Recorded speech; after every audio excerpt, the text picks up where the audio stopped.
Well, summer is winding down, and hopefully the temperatures along with it. Yeah, I don't know about you, but I live somewhere with consistently high humidity, so summer has resigned me to the near continuous sensation of having showered with my clothes on after about 5 minutes outside. Fun times.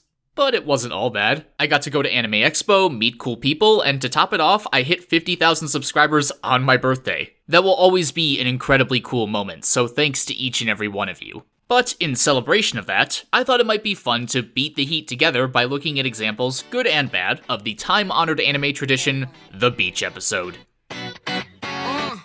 Let's go to the beach, eat, let's go get a wave. They say what they gonna say. Have a drink, clink, found a Bud Light. Bed like me, it's hard to come by. So in the past, what I've done is highlighted a specific show and explained why it fails at said concept. But with this video, that's a little more difficult. I could still single out a particular series, but really if there are truly egregious beach episodes out there, the odds are pretty good they belong to a show of the same class. And likewise, because of that, it's unlikely whatever episode I choose will be uniquely bad in and of itself. Because unsurprisingly, with the location in mind, the tropes based around it can often be near identical, even in the good ones. That said, I will still highlight some series, but it'll be more of a smorgasbord as we focus on the broader aspects that make up a bad or good beach or pool episode.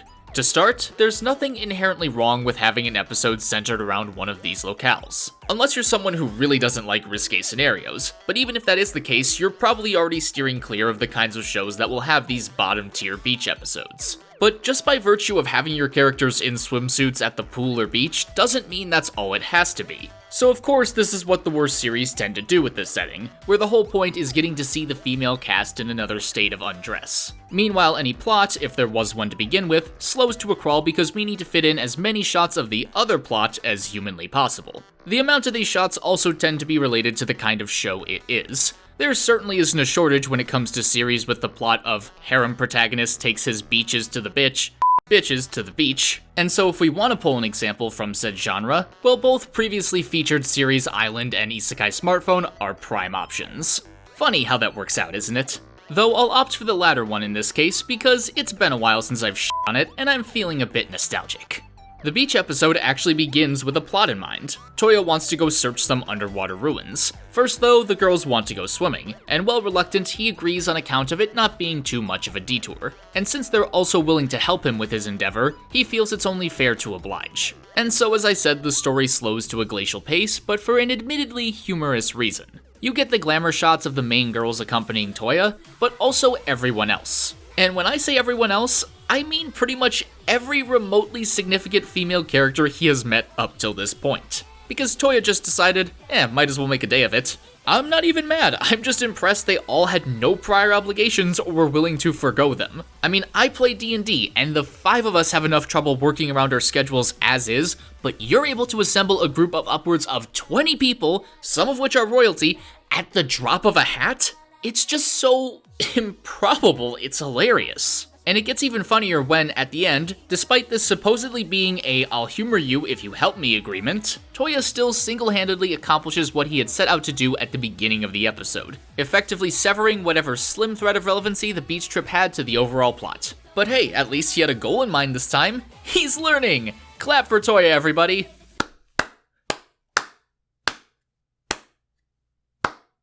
Anyway, other shows in this category include Hajimete no Gal, School Days, Ero Manga Sensei, and pretty much any other trash tier series that contains one of these episodes. The second class of poorly executed beach bashes or pool parties I'll be covering are the ones that feel just a bit out of place. Unlike the aforementioned ones where you'd probably be surprised if there wasn't some episode of that nature, these are ones that might catch you more off guard. Oftentimes that's because the content for said episode wasn't in the source material, and so as a result it's pretty much just fluff and filler. A recent example of this is actually the start to HeroAca's Season 3.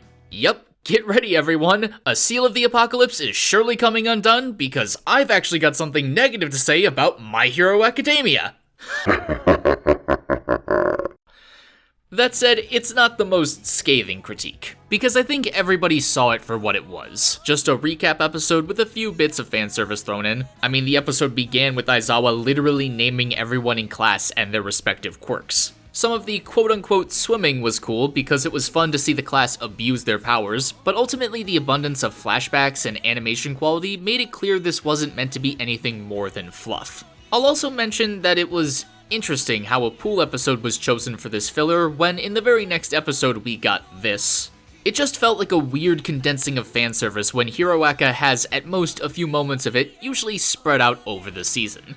Another fairly recent series I found to have a beach episode feeling a bit out of place is the one from Clean Freak Aoyama-kun, a soccer anime with the twist where the main character is a germaphobe. The episode is framed around another typical trope of a training camp for whatever team or group the series is focused on. The training camp has to be at the beach, because reasons. But with this being a largely comedic series, the beach episode isn't exactly unwarranted, and it does end up being kind of an interesting twist, though mostly regarding the actual setting itself. And even then, there is really only one main bit of humor derived from said twist, which is unfortunate because it seems like you could do some really cool things, what with it essentially being an artificial environment. And there are teases of more funny scenarios, but the series decides to settle for a different kind of tease. One that frankly doesn't add much to the story. Ultimately, my disappointment with this episode is that despite trying, it still fails to do anything really fun or interesting with the premise, instead falling back onto the safety of already overplayed tropes. But it's not as if the presence of those elements means a beach episode is doomed to fail from the start. Both kinds of plot can very much coexist. Just look at something like Haruka no Receive. It's pretty much this idea incarnate, and when you get right down to it, right down to the very most specific blah, blah, blah, blah, blah, blah, blah. Hey, just because I said look, doesn't mean your ears need to stop working.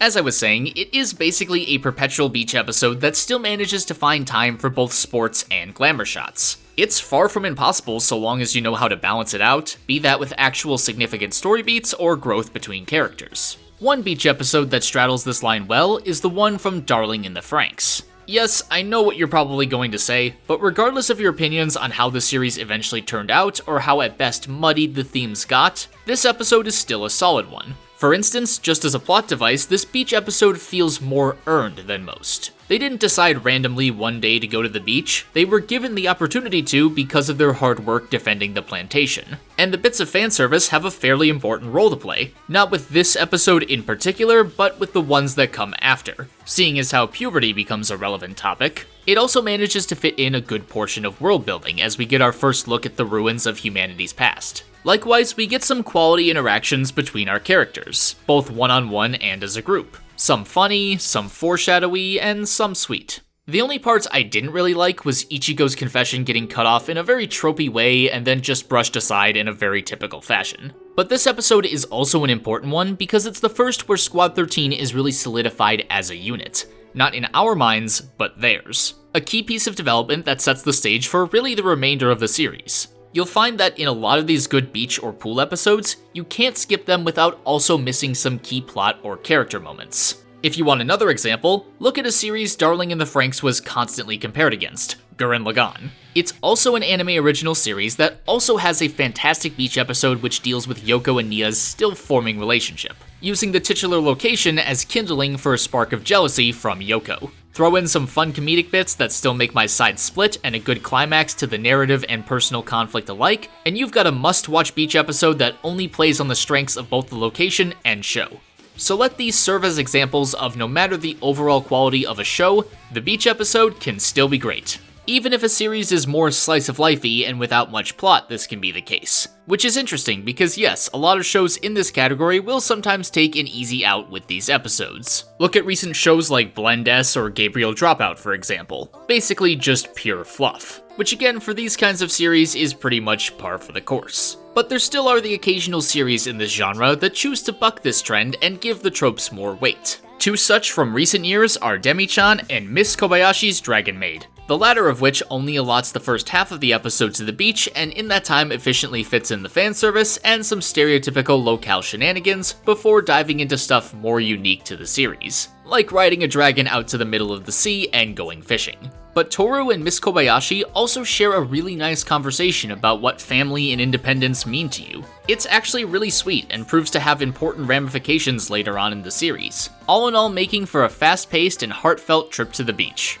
Demi-chan, meanwhile, has the majority of its episode take place at the school pool, with the idea for this being previously foreshadowed as a way for the girls to beat the heat for a day. The episode also serves to develop Hikari's character further by showing she doesn't want her nature as a vampire to inconvenience everyone else, even if it's for something relatively trivial like a day at the pool. But even a series like this is not without its tropes. There still is a degree of fan service, but tit for tat they balance that out with a healthy helping of man service. Something that was sorely lacking from a lot of other beach episodes. Granted, Mr. Takahashi is jacked as all hell, but it was still nice to see. This was also definitely the most wholesome kind of this episode that I watched. A reflection of the series' overall wholesomeness to be sure, but I think it's rare for this kind of episode to be this sweet while still having a majority of it be about enjoying the pool or beach. I suppose it helps when the 2 bits of fan service I showed earlier are basically all there is in the entire episode. But it's also unique in that it's the only series that comes to mind, certainly of the ones I watched, where this kind of episode caps off the show.